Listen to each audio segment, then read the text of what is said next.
La lignée des vidéos que j'ai faites sur le domaine spirituel qui est complètement gangréné, et finalement il n'y a pas que ce domaine qui est gangréné, tu l'auras compris.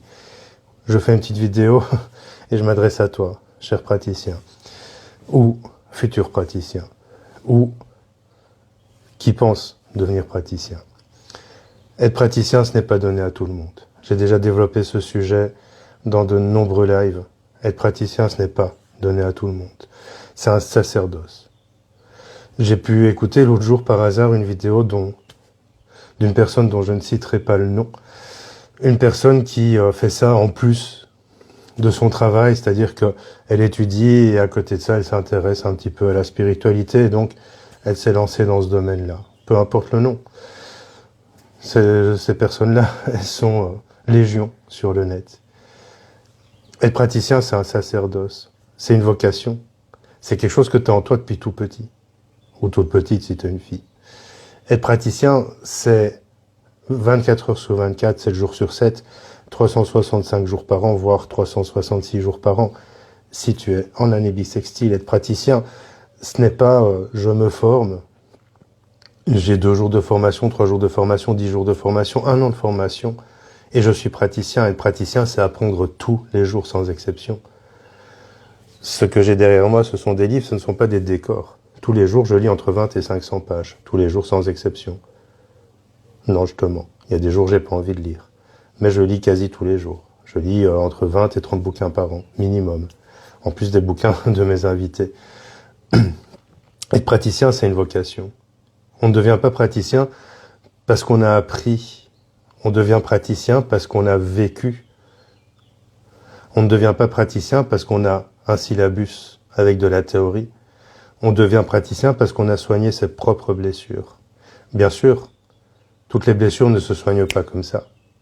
Il y a des blessures qui vont se soigner au fil de la vie, au fil de la pratique aussi, mais les blessures fondamentales, les problèmes fondamentaux, on les a au moins compris et on est en processus de guérison. On ne devient pas praticien pour se guérir. On devient praticien pour aider les autres.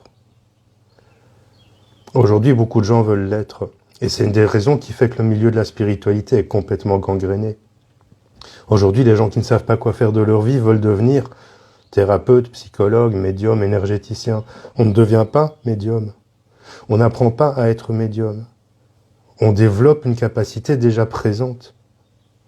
Colombo me disait hier, mais tu donnes bien des formations pour développer l'intuition. Je lui ai répondu oui, mais tu as remarqué que toutes les personnes qui sont là ont déjà un petit fond et cherchent simplement à le développer. Et puis comme je le disais hier, je suis pas responsable de ce que les gens font, des outils que je leur donne. Cependant, il est important de comprendre que je l'observe très rapidement dans les formations, que telle ou telle personne est là parce qu'elle cherche absolument une porte de sortie à son chômage, par exemple. On ne devient pas praticien parce que on a envie de faire du bien autour de soi. Tu peux faire du bien en versant 1 million d'euros à la SPA ou au Resto du Cœur. On peut faire du bien en étant simplement gentil avec les gens dans la rue, au supermarché. Parce que je connais personnellement beaucoup de praticiens qui sont très bienveillants avec leurs clients et qui au supermarché crachent quasi à la gueule des gens. On ne devient pas praticien parce qu'on a quelque chose à régler. On devient praticien parce qu'on a quelque chose à transmettre. C'est important de le comprendre. Parce que c'est ça qui gangrène le milieu. Alors je reçois beaucoup de commentaires sur les dernières vidéos que j'ai faites et parmi ceux-ci on me dit oui mais c'est son chemin, oui mais il doit vivre ça. Et j'ai répondu personnellement à quelqu'un qui disait oui mais ces personnes-là ce sont des contrats d'âme ou alors ils ont vécu ce qu'ils doivent vivre. Je lui ai répondu donc sortir de chez un praticien en tant que patient détruit psychologiquement et certains de ces praticiens sont très connus.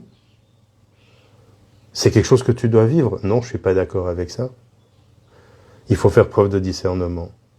Il faut aussi faire preuve de raison. C'est pas parce que ce praticien est bon pour ton copain qu'il sera bon pour toi.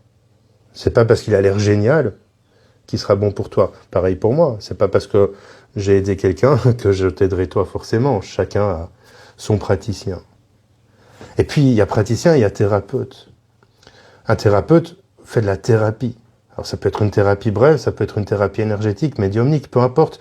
Mais à partir du moment où tu t'affiches thérapeute, tu as des outils thérapeutiques. Tu les as acquis. Parce que ceux-là, ils ne sont pas innés, ce ne sont pas des dons. Avoir un outil thérapeutique n'est pas un don. Tu les as acquis. Tu as été chercher des outils qui te permettent de gérer les crises d'angoisse, qui te permettent de gérer les dépressions, les burn-out, qui te permettent de gérer les personnes qui, en face de toi, n'acceptent pas ce que tu leur transmets ou les soins que tu leur fais. Alors là, tu es thérapeute. Et là, tu as reçu un papier qui te dit « tu es thérapeute ». Et c'est important de faire la différence entre les deux. Parce que beaucoup de thérapeutes n'ont aucune connaissance ni aucun fondement en thérapeutique. Le mot thérapeute est un peu un fourre-tout, parce qu'en Belgique, par exemple, les psychologues sont des thérapeutes, tout comme un énergéticien peut s'afficher thérapeute alors qu'il ne l'est pas du tout. Aussitôt que tu es thérapeute, ça veut dire que tu as reçu un diplôme parce que tu as acquis des connaissances et tu as prouvé cette acquisition de connaissances. C'est tout ça qui gangrène cette spiritualité. Et aujourd'hui, en tant que patient, ta responsabilité, en tant que patient, client, consultant, peu importe le mot, ta responsabilité, c'est de ne pas persévérer chez un praticien qui ne te fait pas du bien. Et ça peut être moi aussi, j'insiste là-dessus, je fais pas de la contre-pub ou de la pub pour ma boutique, non, ça peut être moi aussi, il y a des gens à qui je dis stop, il y a des gens à qui je dis j'arrête de travailler avec toi, il y a des gens à qui je dis peut-être que tu devrais aller voir ailleurs, ça arrive parce que je sais que je ne peux pas être le praticien de tout le monde. Mais aussitôt que quelqu'un te dit je peux t'aider, il est dans l'ego spirituel. Et il faut faire attention avec ça. J'y ai été dans l'ego spirituel, moi aussi, je vais pas te le cacher. Je suis passé par une période où, parce que j'avais des capacités que d'autres n'avaient pas, je me sentais parfois surpuissant. Et puis la vie m'a ramené à la raison. La vie m'a ramené à la vie. Et c'est ça qui m'a amené à acquérir des outils thérapeutiques, à aller me former, à lire énormément. Et pareil, pour terminer, quand tu vas chez un énergéticien, je l'ai déjà dit, mais je le répète, qui ne connaît pas le fonctionnement du corps humain et qui n'a pas une base en alimentation, en médecine ou en médecine chinoise, elle ne doit pas être énorme cette base, mais au moins une base. Comprendre que le foie peut provoquer tel problème, que les poumons peuvent provoquer tel problème, etc. Ce n'est pas un bon énergéticien. Ce n'est pas un bon magnétiseur. Je te laisse avec ça, je l'ai dit, et j'aurais peut-être encore des choses à dire, mais une chose importante aujourd'hui, c'est que tu comprennes que tu es aussi responsable du praticien chez qui tu vas. C'est-à-dire que si tu sens qu'il te fait du mal, mais que tu insistes, que tu persévères, tu lui donnes d'une certaine manière un certain pouvoir. Je te laisse avec ça et je te souhaite une bonne journée.